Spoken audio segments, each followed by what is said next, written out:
when a God of love wages war. A powerful message from Spurgeon. I understand what you might be thinking. How could a loving God be a master of war? What kind of deity would permit conflict, sorrow, this endless battle between good and evil? But what if I told you that each is precisely because of his love that he is in the war? Yes, because if the Lord is not in the battle, then we all completely lost. Have you ever been in a war that no one else could see? Have you ever felt like you were fighting with all your might but had no idea what you were fighting against? A nameless anguish, a burden no one understands, a despair you can't even explain to yourself? I know this war. If we lived it, people would look at me in the pulpit, see an eloquent preacher, a man who drew vast crowds, and they'd think, he is strong, he is unshakable. But they had no idea that often, after a sermon, I would lock myself in a room and weep, not from physical exhaustion, but from an invisible pressure, a silent oppression, a battle fought deep within my soul.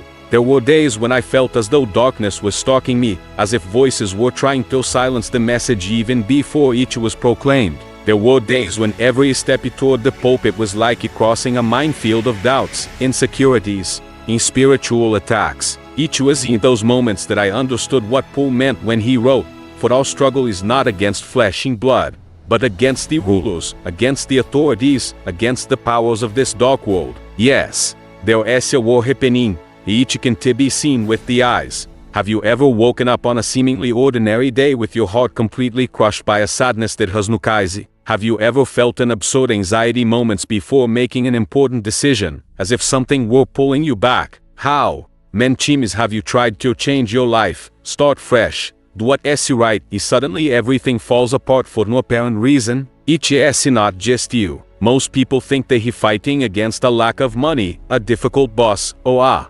struggling marriage. But these are the only visible fronts. The true battlefield lies in the mind, the soul, in the spirit. I saw it happen so many times. A man would come to church, listen to the gospel with tears in his eyes, and promise to change. The next week, he did disappear. It was not the weakness. It was war, spiritual warfare. And spiritual warfare is won with spiritual weapons. On that night I mentioned, when I felt too weak to preach, I went up anyway, with a heavy heart, without enthusiasm, like someone being dragged along. As I spoke, everything inside me screamed that I was failing, but I continued. At the end of this service, a young man approached me.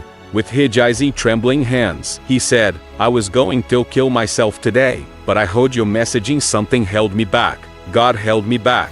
It was then that I realized, even when we don't feel it, even when it seems like we are losing, the Lord is fighting for us. Have you ever considered how many times you were spared and did not even realize it? How many decisions you almost made, decisions that would have destroyed your life but something, inexplicably, stopped you? How many times did you feel a restlessness before accepting that invitation? How many times did your conscience cry out loudly before you took a reckless action? Do you really think that that's just instinct? No, that is spiritual warfare, and God is protecting you. But do you know what saddens me the most? Seeing people trying to fight this war with the wrong weapons. Thinking that a motivational podcast will calm the soul, that a weekend at the beach will solve years of emptiness, that a new relationship will heal the pain of old abandonment. How do you fight invisible enemies with a sword? How do you overcome the SOS despair with internet advice? You need God. You need His presence. Because when the Lord enters the war, no enemy can stand. This is the truth that many people ignore. You are not being defeated by a lack of strength, but by fighting a spiritual war with human weapons. It's time to change that. Over the next week, I want to give you a challenge. Every morning, before you pick up your phone or check social media, set aside just 2 minutes. 2 minutes of silence. Place your hand over your heart and say, "Lord, I don't know all that Ele faça today, but I trust that this war is yours. Guide me, protect me, strengthen me. Do this for 7 days, and watch as the battles begin to change direction. The invisible war exists. I face it till this day, but I do not fight alone, and you don't have to fight either, because the battle belongs to the Lord." Do you know what astonishes me the most? It is how this war disguises itself. It presents itself as a distraction, as tiredness, as that unexplainable irritation, as that lack of desire to pray, to go to church, to seek God. Have you noticed how, precisely on the most important days of your walk, the greatest obstacles to connecting with the Lord arise? The day you decide to change your life, everything goes wrong. The day you resolve to forgive someone, that person hurts you again. The moment you want to start over, the past haunts you with double force. This is no coincidence. This is spiritual resistance. ETS war. If you don't recognize this, you will live trying to win with human strength until you are completely exhausted. People are tired, not because they work too much, but because they are fighting the wrong way. The mind is in collapse. The heart is wounded. The spirit is overwhelmed. But nobody sees it. And what is worse, nobody talks about it. Perhaps you are listening to me right now in exactly that condition, with a knot in your chest, thinking, how does he know what I'm going through? I don't, but the Spirit of God knows. He knows because he is on that battlefield with you. But for him to fight, you must stop fighting alone. You have to surrender. Surrendering is not giving up. Surrendering is recognizing that you have reached your limit, and that limit is the beginning of God's action. That is what happened to me once. I had preached to thousands, but on that Sunday morning, the weight on my soul was so heavy that I wished I had woken up. It was as if a dark cloud hung over me. I was determined to cancel everything. But I knelt though, and with just a few words, I simply said, Lord, I have no strength. If you don't go with me, I want to go. And he went. And during that service, a woman stood up and said, today I decided to give my life to Christ, because I heard something that seemed to be just for me. You see, when we surrender, God takes over. And when God takes over, even our weakness becomes his instrument. Do you understand this? As long as you try to win with logic, strategy, and control, you will continue to fight without results. But when you recognize this war belongs to the Lord, the heavens move, the angels march, and the Spirit acts. God does not need your performance. He needs your surrender. How many people have passed through your life with extraordinary potential, but were defeated by internal battles that they ignored? Robbie Williams, for example, a man who made millions laugh but hid a brutal war within himself, a war that overcame talent, fame, and money, because spiritual wars are not won with applause. The world needs to understand this. You need to understand this. And if you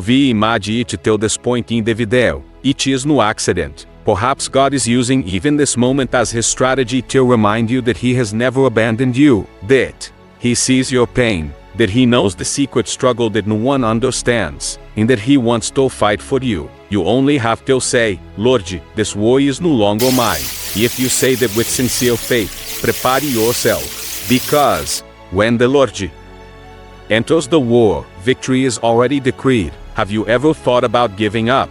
I know you don't say that to anyone. You put on a smile, you work, you talk, you post on social media, but inside, you are tired. It is not physical fatigue. It is that weight on your soul, a discouragement that comes from within and that no one sees, a feeling that everything you do is in vain. Perhaps you are trying to keep everything together. Your family, your mental health, your faith, but something inside you constantly whispers, it is not going to work out.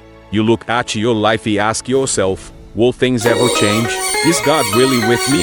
Or am I just another person in the crowd? I understand. There was a time when I was overcome by a deep depression. Say this with all honesty, even as a preacher of the gospel, even while being used by God. Do you think being in the center of God is a guarantee of constant joy? It is not. Sometimes, it is precisely when we are closest to him that the attacks intensify. Once, after one of my most impactful sermons where hundreds of people listened to the word with emotion, a tragedy happened at the location. The ceiling collapsed. There were deaths, injuries. And do you know what I heard inside myself? It is your fault. From that moment on, I fell into an abyss so dark that I seriously considered never preaching again. The pain paralyzed me. The fear of making another mistake consumed me. It was as if, with every step forward, a voice said, you are not worthy. Have you ever felt it? No matter how much you try, you feel that you are never enough. That you fail as a child, as a mother, as a friend, as a Christian. This fear paralyzes. And the worst part is that most people don't even realize they are being paralyzed. You just keep postponing dreams. You distance yourself from people. You lose the sparkle in your eyes. Until one day, you realize you gave up inside, even while you were still standing on the outside. But do you know what I learned in the valley of depression? God does not abandon us in the dark days. He walks with us, even when we don't feel it, even when we hear nothing, even when it seems like He is silent. Fear wants to convince us that God has left us, but fear is a liar. Remember Elijah, that powerful prophet? After a tremendous miracle, he hid Yaakov and asked Elijah, "Can you identify with that?" Even the strongest people have days when they want to disappear. But God went to Elijah, not with thunder or an earthquake, but with a whisper, because each is on the days when we are the most afraid that God draws closest. You know, sometimes, courage is not about doing great things. Sometimes, courage is simply waking up, getting out of bed, taking a deep breath, taking one step, and saying, "Lord, I am steward." And God hears. On the days when I most thought about giving up, those were precisely the days when He sustained me the most, not with great miracles, but with small daily strengths. Someone would send me a letter. Someone would pray for me without knowing the reason. A verse would leap out at me. It was as if heaven was saying, "I am still in the war. Just hold on a little longer." I am ready to tell you the same thing. Just hold on a little longer. You are not alone. This fear, this pain, this emptiness, they are not the end. They are the field where God will reveal His strength. Have you ever noticed that, times, the biggest breakthroughs come after the worst days? It is because God waits for the end of your strength to show that His is no end. I challenge you, with loving boldness, to do something today. Write a letter to God. Tell Him everything. Your fears, your frustrations, your doubts, and then read each out loud by yourself. And at the end, close your eyes and say, "Even with fear, I will keep going, because you are with me." Do this for 3 days, and see what happens. Fear paralyzes, but faith moves. You don't have to overcome fear all at once. You just need to walk with God, one step at a time. Because in the end, you will realize, it wasn't you who won. It was Him who carried you all along. The war is not over yet, but you are still standing. And that is a sign that God is still fighting for you. Have you ever noticed how we are always trying to control everything? Controlling the outcome, the timing, people, even God as well. We live in an era where independence is idolized. From a young age, we hear, "Be strong, fix it yourself. You are the master of your own destiny." But no one talks about the exhaustion that comes from trying to carry the weight of the world on your shoulders. The truth is you are tired. Aren't you? Tired of trying to manage everything. Tired of maintaining an image of strength while you are falling apart inside. Tired of thinking that if you make a mistake for just 1 second, everything will collapse. Let me tell you something that might seem strange at first, but has the power to set you completely free. Victory is not in your hands, and it is liberating. Yes, you heard that right. The victory you seek, whether in your marriage, your finances, your traumas, or your spiritual walk, does not depend solely on you. It is not a sign of weakness. It is a sign of wisdom. Do you know why? Because the control you think you have was never yours. You are simply carrying a burden that does not belong to you. I remember the story of King Jehoshaphat. He was surrounded. 3 enemy armies were coming against him. There was no possible strategy. There was no military strength that could handle each. In the face of total helplessness, do you know what he did? He gathered the people, prayed, and said, "Lord, we have no power, but our eyes are fixed on you." This simple prayer changed the course of the battle, because in that moment he surrendered control, and God took command. Now, think about how many battles you have fought trying to control everything. You tried to control your rebellious child with shouting. You tried to save an unhealthy relationship with manipulation. You tried to change yourself with willpower and guilt. You tried to solve your anxiety with distractions. But everything stays the same, or gets worse, because victory has never been about effort, but about surrender. I also tried to fight with my own hands. As a pastor, I thought I had to solve all the problems, counsel everyone, and carry the weight of the entire church. but this almost destroyed my health, my sanity, my faith. Until one day, exhausted, I said, Lord, your work is yours, my part is to obey, yours is still led. It was on the day that I experienced true peace. Because peace does not come when everything is under control. Peace comes when you understand that you are never in control. Want an example of someone who tried to control everything and lost everything? Howard Hughes, billionaire, genius, visionary. He tried to control every single aspect of his life. He became paranoid, reclusive, a slave to his own fears. He died alone, unhappy, and sick. Because the more we try to control, the more we lose the essence of life, dependence on something greater than ourselves. Now, look at the opposite. Corrie ten Boom, a Holocaust survivor. She lost everything. Family, freedom, dignity. But instead of clinging to control, she surrendered. She surrendered the pain. She surrendered the hatred. She surrendered the futility. She was used by God to transform thousands of lives after the war. Who do you want to be? The one who tries to hold on to everything until they become sick, or the one who surrenders is strengthened by God? You don't have to give up the fight. You need to stop fighting alone. Take this test. Right now, get a piece of paper and write those 3 areas of your life where you feel you are losing control. Below each one, write, this battle belongs to the Lord. Put that paper somewhere visible. Read each every day for a week. And notice the weight that starts to lift off your shoulders. Surrendering is not abandoning. Surrendering is trusting. And when you truly surrender, you begin to experience something rare in this world. Rest in the midst of war. Your strength ends. His never dies. So stop, breathe, and say with courage, Lord, I release it. I trust. I surrender. Because in the end, the burden was never yours, and the victory is already His. Have you ever seen someone gain the world and still lose their soul? The truth is harsh, but it needs to be said. Whoever does not surrender the war to the Lord, sooner or later, loses everything.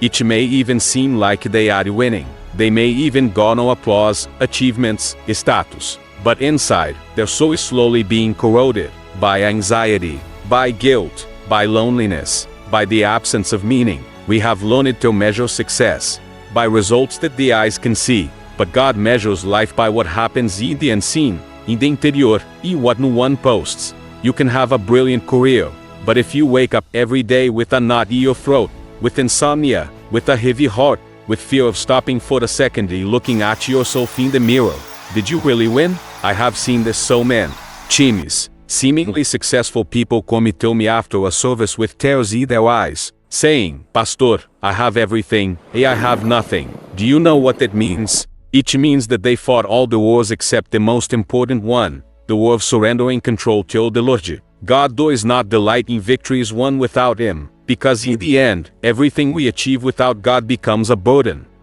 Everything we achieve with God becomes a legacy. I remember a young man who attended our church, intelligent, promising, full of gifts, but he wanted to do everything his own way. He thought he didn't need prayer, obedience, or fellowship. He sought recognition, a career, influence. In for a team, he succeeded. People admired him, but deep down, he was emptying himself. He slowly distanced himself, silently. And when he encountered him years later, he was destroyed inside, an easy prey to addictions, abusive relationships, identity crisis. Do you know what he told me? I thought I knew how to fight, but I was just running away. And he was right. Whoever does not surrender the war to the Lord ends up fighting against their own purpose. They think they are conquering, but they are distancing themselves. They think they are winning, but they are losing themselves. And maybe you are there, right now, just like he did. With a marriage in crisis but no courage to surrender it to God's hands.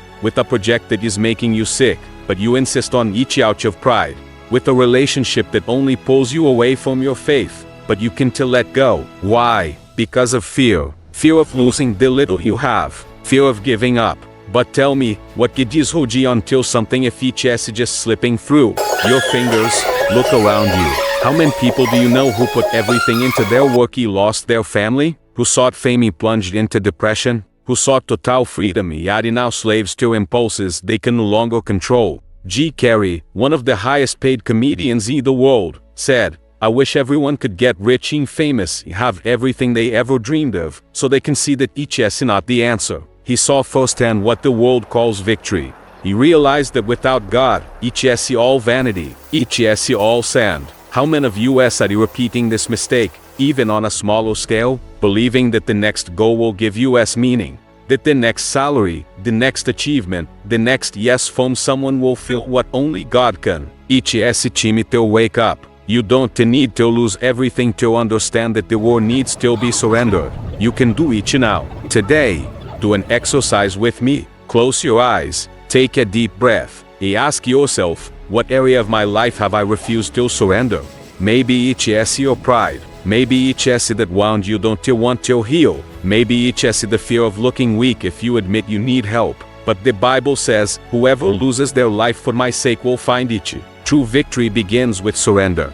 Surrender. Let go. Trust. Because if you don't surrender the war to the Lord, it continues inside of you. You will not surrender these so ruins. But the good news is that God is still waiting for you to say, Lord, I am tired of fighting my way. This war is now yours. In that instant, the heavens move, the Spirit enters, and what seemed lost is restored. Don't you wait to lose everything to understand. Understand so you don't lose what matters most. If there is one thing that needs to be etched to your mind after everything you've heard, it is this: you are not called to fight alone. The war may be tough, invisible, and confusing, but it is not yours. When you surrender the battle, God takes the lead. And when He takes over, victory is not only certain, it is complete. Now that this truth has touched your heart, don't stop yet. There is a next video appearing on your screen, and it will take you even deeper, as if you were climbing another step on your journey of faith, clarity, and wisdom. Watch it now. It is your opportunity to become 1% better than you were before you started this video. Thank you very much for walking with me this far. See you there at the next step.